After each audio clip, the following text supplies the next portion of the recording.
Hello everyone, this is Balaji. அதாவது market வந்து நாளைக்கு எப்படி ஓப்பன் ஆக போகுது, ஏன்னா நேற்று வந்து யூஎஸ் மார்க்கெட் எப்படி முடிஞ்சிருக்கு, இன்றைக்கி நம்ம மார்க்கெட் லீவு. ஸோ இன்றைக்கும் யூஎஸ் மார்க்கெட் வந்து அவங்களதில் இருக்கும். கிஃப்ட் நிஃப்டி ஸ்டில் நம்மளது வந்து ட்ரேட் ஆகிட்டுருக்கு. ஸோ இதெல்லாம் பார்க்கும்போது நாளைக்கு வந்து கேப் அப் ஆகுமா, கேப் டவுன் ஆகுமா, ஃப்ரைடே வந்து ஒரு முக்கியமான விஷயம். ஏன்னா இந்த ஸ்டார்டிங்லேருந்து இந்த ஃபஸ்ட்டு டே பெரிய கேப் டவுன் ஆச்சு, அதுக்கப்புறம் ரெக்கவரி. ஸோ நேற்று இன்றைக்கி லீவு, நாளைக்கு வந்து ஒரு கேம் சேஞ்சராக இருக்கும் மார்க்கெட்டுக்கு. இது வரைக்கும் மார்க்கெட் வந்து டவுன் ட்ரெண்டில் தான் இருக்குது, அது வந்து ஒரு பெரிய சந்தேகம் கிடையாது. பட் இந்த டவுன் ட்ரெண்ட் வந்து ரிவர்சல் ஆகிறதுக்கு வாய்ப்பு இருக்கா, எந்த லெவலுக்கு மேலே போனால் ரிவர்சல் ஆகும், இல்லை வந்து ஸ்டில் எவ்வளோ தூரம் பவுன்ஸ் ஆனாலும் அது செல் ஆன் ரைஸில் இருக்கும் அப்படின்றது இந்த வீடியோவில் சொல்கிறேன். நேற்றே வந்து நான் சொல்லியிருப்பேன், லைட்டாக அந்த கமெண்ட்ஸ்லாம் கவர் பண்ணியிருப்பேன். இன்றைக்கி டீட்டெயில்டாக வந்து சார்ட்டில் வந்து பேசுகிறோம். ஃபஸ்ட்டு யூஎஸ் மார்க்கெட் எப்படி முடிஞ்சிருக்குன்னு பாருங்கள். ஆக்சுவலாக நேற்று வந்து பார்த்திங்கன்னா ஃபுல்லாகவே வந்து ஒரு சும்மா ஹை போயிட்டு இறங்கி தான் முடிஞ்சிருக்கு. ஒரு ஷார்ட் கவரிங் வேலி மாதிரி தான் வந்திருக்கு.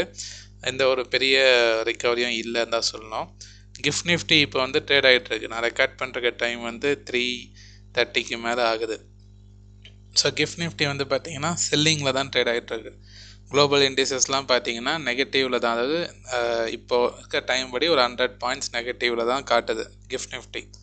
So evening US market open ஆனதுக்கப்புறம் இது சேஞ்ச் ஆகலாம். ஸோ நாளைக்கு வந்து எனக்கு தெரிஞ்ச ஒரு ஃப்ளாட் அப்படின்ற மாதிரி இப்போ தெரியுது. ஃப்ளாட் டு மைல்டு நெகட்டிவ்ன்ற மாதிரி இப்போ தெரியுது. இது வந்து நம்ம யூஎஸ் மார்க்கெட் முடிஞ்சதுக்கப்புறம் நாளைக்கு பாருங்கள். ஸோ இப்போ ஸ்டேட்டஸ் படி பார்த்தா ஒரு ஹியூஜ் கேப்புக்கான வாய்ப்பு வந்து இப்போ பெருசாக எதுவும் இல்லை. ஸோ கிஃப்ட் நிஃப்டி செல்லிங்கில் தான் ட்ரேட் ஆகிட்டுருக்கு. யூஎஸ் மார்க்கெட்டும் நேற்று வந்து ஒரு மாதிரி செல்லிங் ப்ரெஷரை தான் சும்மா ஏறி முடிஞ்சிருக்கு. ஸோ அவங்க மார்க்கெட் செல்லிங்கில் முடிஞ்சதால் நமக்கு நாளைக்கு கேப் டவுன் தான் வந்து எதிர்பார்க்கலாம். எதாவது ரெக்கவரி ஆச்சுன்னா எந்த லெவலுக்கு மேலே போனால் ரெக்கவரி ஒரு ரிவர்சல் அப்படின்றது நான் நேற்றே 23,300க்கு மேலே நிஃப்டி வந்து ட்ரேட் ஆச்சுன்னா கன்சிடர் பண்ணலாம் அப்படின்னு சொல்லியிருந்தேன். ஆக்சுவலாக நேற்றோட க்ளோசிங் வந்து கரெக்டாக 23,300 வந்து வச்சுருந்தாங்க. ஸோ அது வந்து ஃபிபனாக்கியோட பவுன்ஸ் பேக் ஏரியா. ஸோ ஃபிபனாக்கியோட பவுன்ஸ் பேக் ஏரியா அப்படின்றது first level retracement it would be around 23,300. அந்த இடத்துக்கு போயிட்டு தான் இப்போ ரீட்ரேஸ் ஆகி க்ளோசிங் வச்சுருக்காங்க. ஸோ இந்த ரெசிஸ்டன்ஸை உடச்சுன்னா அதுக்கப்புறம் மார்க்கெட் வந்து 24,000 வரைக்கும் போகிறதுக்கு வாய்ப்பு இருக்குது. அதாவது 23,300க்கு மேலே டே ஓப்பன் க்ளோஸ் ஸ்ட்ராங்காக வந்ததுன்னா அடுத்த டார்கெட் வந்து 24,000. ஸோ இந்த இடத்துக்கு மேலே போக ஆரம்பித்தாலே வந்து ஓரளவுக்கு மார்க்கெட் ரிவர்சல் ஆக ஆரம்பிக்கும். பட் அதுக்கான சாத்தியக்கூறு இப்போதைக்கு இல்லை. ஸோ இப்போ இருக்க கிஃப்ட் நிஃப்டியோட சென்டிமெண்ட் பார்த்தா செல்லிங் ஓப்பனிங் தான் நாளைக்கு கிடைக்கிற மாதிரி இருக்குது. அதாவது மார்க்கெட் வந்து பார்த்திங்கன்னா எப்போயுமே டவுன் ட்ரெண்ட்றது ஒரு நேர்கோட்டில் இப்படி வந்துகிட்டே இருக்காது. ஒரு ரெக்கவரி ஆகி தான் வரும். ஒரு இறக்கத்தில் ஒரு சின்ன ஏற்றம், ஒரு இறக்கத்தில் ஒரு சின்ன ஏற்றம், ஒரு இறக்கத்தில் ஒரு சின்ன ஏற்றம், ஒரு இறக்கத்தில் ஒரு சின்ன, இந்த மாதிரி தான் வந்துட்டுருக்கு. ஸோ இந்த சின்ன ஏற்றம் வந்து இந்த 23,300 முடியுதா அப்படின்றது நாளைக்கு பார்க்கணும். நாளைக்கு திரும்பிச்சுன்னா திருப்பி வந்து ப்ரீவியஸ் லோ 22,500 தான் வந்து ரீட்ரெஸ் பண்ணோம். அதை உடச்சதுன்னா ஆல்ரெடி சொல்லியிருக்கேன் 21,800 வந்து ஒரு முக்கியமான லாங் டேர்ம் சப்போர்ட்டுன்னு. ஸோ பார்ப்போம் என்ன ஆக போகுதுன்றது. இப்போதைக்கு செல்லிங் சென்டிமெண்ட் இது வந்து இன்ட்ராடேயில் உங்களுக்கு சொல்கிறேன். நிறைய பேர் வந்து இன்ட்ராடே பண்ணுறவங்களாம் வந்து நீங்கள் டே கேண்டில் தான் பார்க்குறீங்க, இன்ட்ராடேயில் வந்து கொஞ்சம் சொல்லுங்கள் அப்படின்லாம் சொல்கிறாங்க. ஸோ இன்ட்ராடேயில் இப்போ இருக்க ஸ்டேட்டஸ் என்னன்றது ஒரு வியூ சொல்கிறேன் உங்களுக்கு. இன்ட்ராடே பொறுத்த வரைக்கும்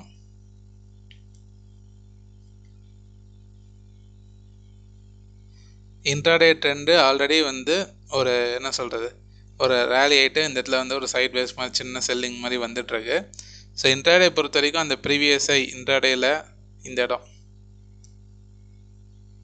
அதாவது 23,440க்கு மேலே ட்ரேட் ஆனால் தான் அப் ட்ரெண்ட் ஆகும் இன்ட்ராடேயில், இல்லைனா வந்து டவுன் ட்ரெண்ட் சென்டிமெண்ட்டில் தான் இருக்கிறதுக்கு வாய்ப்பு இருக்குது. ஸோ கேப் டவுன் ஆச்சுன்னா கண்டினியூவாக இறங்கும். அடுத்த சப்போர்ட் வந்து இன்ட்ராடேயில் வந்து 23,066 தான் வந்து இன்ட்ராடேயில் டவுன் சைடுக்கு சப்போர்ட்டாக இருக்கும். ஸோ நாளைக்கு வந்து செல்லிங்கில் ஓப்பன் ஆச்சுன்னா அந்த 23,000ன்றது முக்கியமான சப்போர்ட்டாக இன்ட்ராடேயில் இருக்கும். அதை உடச்சுன்னா வேகமாக இறங்க ஆரம்பிச்சோம். ஸோ பையிங் போகிறவங்க 23,447க்கு மேலே வேணால் இன்ட்ராடேயில் சென்டிமெண்ட் வந்து பையிங்க்கு ஃபேவராக இருக்கும். ஸோ பேங்க் நிஃப்டி பொறுத்த வரைக்கும் பேங்க் நிஃப்டியும் அதே கதை தான். ஸோ ரிக்கவரி ஆயிருக்கே தவிர அது ஒரு முக்கியமான இடத்த வந்து கிராஸ் பண்ணல. ஸோ இது வரைக்கும் நடந்தது கிளியர் ஷார்ட் கவரிங் வேலி.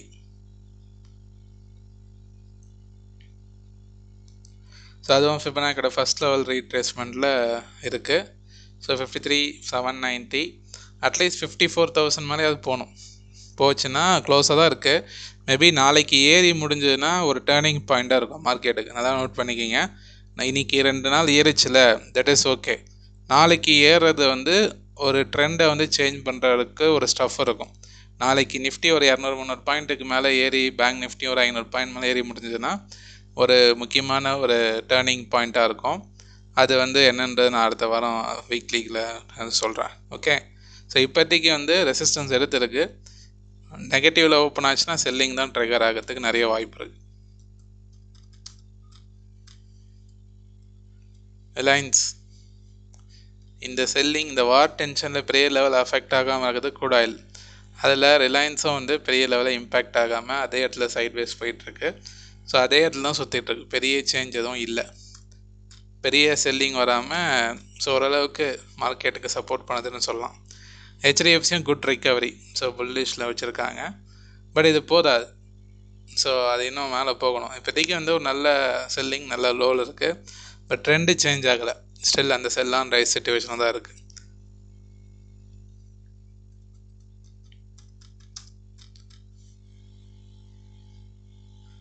ஸோ ஐடியை பொறுத்த வரைக்கும் பார்த்தீங்கன்னா, ஐடியில் ஒரு விஷயம் நான் பார்க்குறது என்ன, லாஸ்ட் 2 வீக்ஸ் வந்து மார்க்கெட் பயங்கரமாக செல்லிங். பட் ஐடி வந்து பெரிய லெவலில் இம்பேக்ட் பண்ணாமல் ஒரு மாதிரி ஸ்லோவாகி ரிவர்சல் ஆகிற மாதிரி இருக்குது. விச் மீன்ஸ் திருப்பி மேலே போயிடுமா அப்படின்றது எதிர்பார்க்க வேணாம். 31,000க்கு மேலே நிஃப்டி ஐடி போச்சுன்னா ரிக்கவரி வந்து வாய்ப்பு இருக்குது. ஸோ ட்ரெண்டு சேஞ்ச் ஆகும், அப் ட்ரெண்ட் ஆகிறதுக்கு வாய்ப்பு இருக்குது. 31,000 மேலே போச்சுன்னா அதுக்கு ஒரு ஸ்ட்ராங் மொமெண்டம் வேணும். அது வரைக்கும் அது சைட்வேஸாக இருக்குது தான். இப்போதைக்கு செல்லிங் சென்டிமெண்ட் வந்து கம்மியாக இருக்குது ஐடியில். ஸோ அந்த லார்ஜ் கேப் ஸ்பெசிஃபிக்காக மட்டும்தான் செல்லிங் வருது. மற்றபடி நிஃப்டி ஐடி இண்டெக்ஸ்னு பார்க்கும்போது கொஞ்சம் ரிக்கவரி மோடில் தான் தெரியுது. பட் அது வந்து 31,000க்கு மேலே போனால் வந்து கன்சிடர் பண்ணலாம்.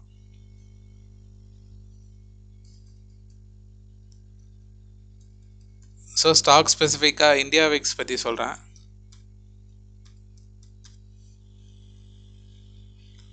இந்தியா விக்ஸ் பொறுத்த வரைக்கும் 24 தான் இருக்குது. ஸோ அதுவும் வந்து ஒரு எப்போவுமே வால்டாலிட்டி. இப்போ வந்து நீங்கள் பார்லிமெண்ட் எலெக்ஷன் ரிசல்ட் அந்த டைமில் பாருங்கள், இந்த ரஷ்யா உக்ரைன் வார் டென்ஷன்லாம். இப்போ நான் உங்களுக்கு இதை வச்சுருக்கேன் பார்த்தீங்களா, 2024 ஜூன் 3-4 தான் வந்து பார்லிமெண்ட் எலெக்ஷன் ரிசல்ட் வந்துச்சு. அந்த ரிசல்ட் வரப்போ அந்த ஈவெண்ட் ஓரியன்ட் மார்க்கெட் அது. அந்த டைம் ஒரு 30 வரைக்கும் ஹை போச்சு இந்தியா விக்ஸ், போயிட்டு உடனே கிராஷாக இருக்கும். இதுக்கு முன்னாடி வந்து இந்த பட்ஜெட்டு, இந்த ரஷ்யா உக்ரைன் அந்த மாதிரி இடத்துல முக்கியமான அந்த பேனிக் சிச்சுவேஷன்லாம், ஈவன் இந்தியா பாகிஸ்தான் வார் டென்ஷன்லேயே நம்ம இந்தியன் மார்க்கெட் பெரிய லெவலில் அஃபெக்ட் ஆகலை. பட் இந்த குளோபல் அப்படின்றது வந்து நம்மளுக்கு இது எனக்கு தெரிஞ்சு வந்து இந்த வார்ன்றது ஒரு நியூஸ் தான் என்னை பொறுத்த வரைக்கும். ஓகேவா? பட் இது வந்து ஒரு ப்ராஃபிட் புக்கிங்காக வந்து கொண்டு போகிறாங்க. ஏன்னா இது நீங்கள் விழாமல் இருந்தால் இதை விட மோசமான நிலைமை இந்தியா பாகிஸ்தான். நம்ம இதில் வந்து நம்ம எக்கனாமிக்கலாக தான் பாதிக்கப்பட்டிருக்கோம். ட்ரேட் ரிலேட்டடாக கேஸ் வரல, ஸோ பெட்ரோல் டீசல் வரல, அந்த ஹார்மோஸ் அந்த இது வந்து மூடிட்டாங்க அப்படின்றது தான் ஒரே ப்ராப்ளம். ஸோ குளோபல் டென்ஷன், அந்த ட்ரம்ப்போட அந்த ஸ்டேட்மெண்ட். பட் இந்தியன் டொமஸ்டிக்குள்ளே என்ன நடக்குதுன்னு பார்த்தீங்கன்னா ஒன்றுமே பெருசாக இம்பேக்ட் கிடையாது. ஆனால் இந்தியா பாகிஸ்தான் வார் டென்ஷனில் அது வந்து என்ன சொல்கிறது, டைரெக்டாக நம்மளுக்கு வந்து இம்பேக்ட் அது நம்ம எக்கனாமிக் மேலே. ஸோ அது வந்து ஒரு பெரிய க்ரூஷியல். பட் அந்த டைம்லேயே நம்ம ஸ்டாக் மார்க்கெட் பெரிய லெவலில் அஃபெக்ட் ஆகலைன்னு, அது ரொம்ப நாள் நீடிக்கலன்னு வச்சுக்கிங்களேன். இருந்தாலும் பெரிய லெவலில் அஃபெக்ட் ஆகலை. பட் இந்த டைமில் இந்தியா விக்ஸ் வந்து கோல்டவுனே ஆக மாட்டேங்குது. 24க்கு மேலே அது தான் வந்து எனக்கு ஒரு டவுட்டாகவே இருக்குது. ஸோ மார்க்கெட் பேண்டமிக் மாதிரி டவுன் ஆகுமோ அப்படின்னு. பட் அது வந்து சிக்னல் 30க்கு மேலே போனதான். பட் இந்த ரீட்டைன் ஆகிட்டே இருக்குன்றது வந்து ஒரு கவலையாக தான் பார்க்குறேன். நீங்கள் என்ன நினைக்கிறீங்கன்னு கமெண்ட் பண்ணுங்கள். Okay, right. ஸோ பார்ப்போம். நிறைய பேர் பார்க்குறீங்க, லைக் பண்ணுங்கள். நிறைய பேருக்கு இந்த வீடியோ ஷேர் பண்ணுங்கள். டிஎன்ஏ டெலகிராம் குரூப் இருக்குது, டிஸ்கிரிப்ஷன் லிங்க் இருக்குது, செக் பண்ணி ஜாயின் பண்ணிக்கிங்க. மிக்க நன்றி நண்பர்களே.